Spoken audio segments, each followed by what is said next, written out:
Welcome to Vintage Bricks. James here. We are looking at this. What is this? This is the Siege Tower, and we'll see how this revolutionized, along with the castle theme, castle warfare. Come in, let's take a look.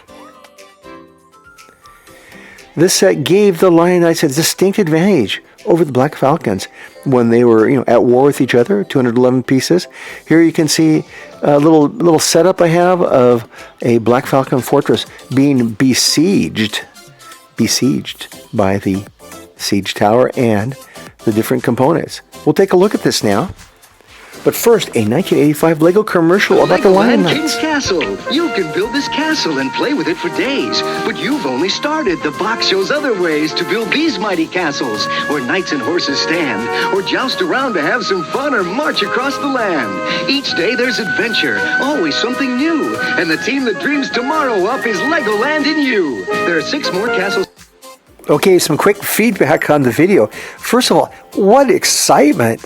That little actor boy, he looked like he didn't have to get hyped up. He was a Lego maniac.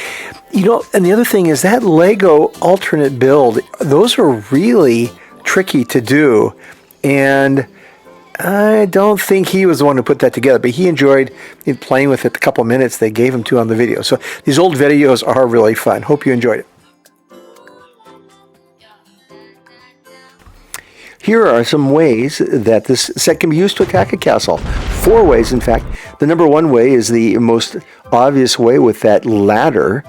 You throw the ladder on the castle wall, and your Lion Knight guys can scurry up over the wall. This looks pretty darn dangerous to me. I don't think I'd volunteer for this particular work, but it was pretty well used in the Middle Ages as a tried and true way to do that. Look at that guy jumped right up in there. And here's a painting or a drawing of that happening in the Middle Ages. Well, the defense, of course, is just to push the ladder off the wall. They use poles for that. I'll push it off. Number 2 is the main event, the Siege Tower. And the Siege Tower, it's a pretty odd looking contraption as you think about how it uses.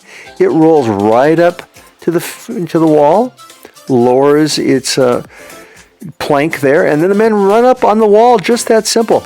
A little more straightforward than the ladder, and I like that. Here's some pictures in history of this. These things were huge. The one is attacking Lisbon on the right here.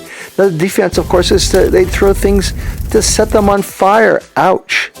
Okay, the third one is a alternate build, which is the battering ram.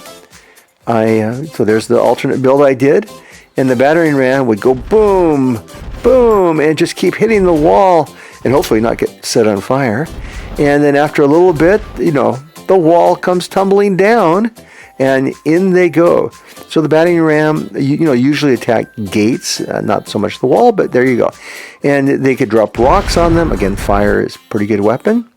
And the fourth is the tried and true catapult. There's different versions of catapults. Of course, there was one an alternate build, but I'm going to demo one from the Black Knight set here because it's easy to do. And you'd throw projectiles up inside the castle. And the only real defense for this is to duck. Get out of the way when those rocks and missiles come over your head. Okay, now a bonus.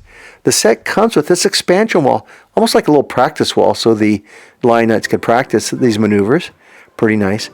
But, this wall also, like I said, it can expand sets.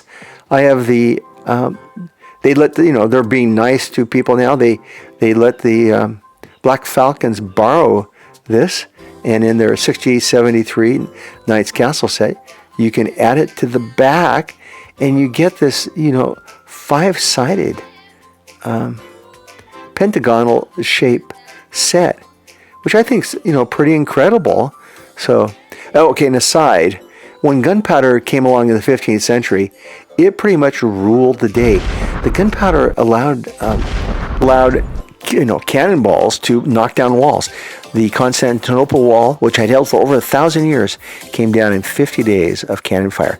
Now, the 4 minifigures, one very distinctive knight, and that chest plate there, very distinctive, kept him safe. He has, had his face mask on. Then the 3 guys who had to climb over the wall with ladders look happy now. Now they have the Lion Knight shields, and so did the knight. And then the double axe emblem there. Okay, let's do a siege tower. Just a little closer review. Now, one thing to notice here is that it's a great detail. The guys had a little pole on the side, kind of by my left hand there, and the right, where you could move the tower forward. I mean, they had to move somehow. Those guys could do that. Then when you got close to the tower, you'd bring down the protecting ramp. And of course, this would be full, chocked full of men like a clown car almost, and they'd come piling out. Maybe 20 men would come piling out and scurry up over the wall, and just that quick they'd be into the castle. They could run down and open up the main gate, and the battle's yours. Other siege sets, the 612, and then another catapult here, King's catapult, and then the battering ram. I made one, but there's one that's pre-made, and then a twin launcher. That looks pretty incredible. And so this whole set, I would give it a 5-star, and I'm sure if you guys have the set, you would agree with me. It's a great little set. Hey, try some of those alternate builds and work on your battle. Thank you for watching Vintage Bricks. Please subscribe and come back soon.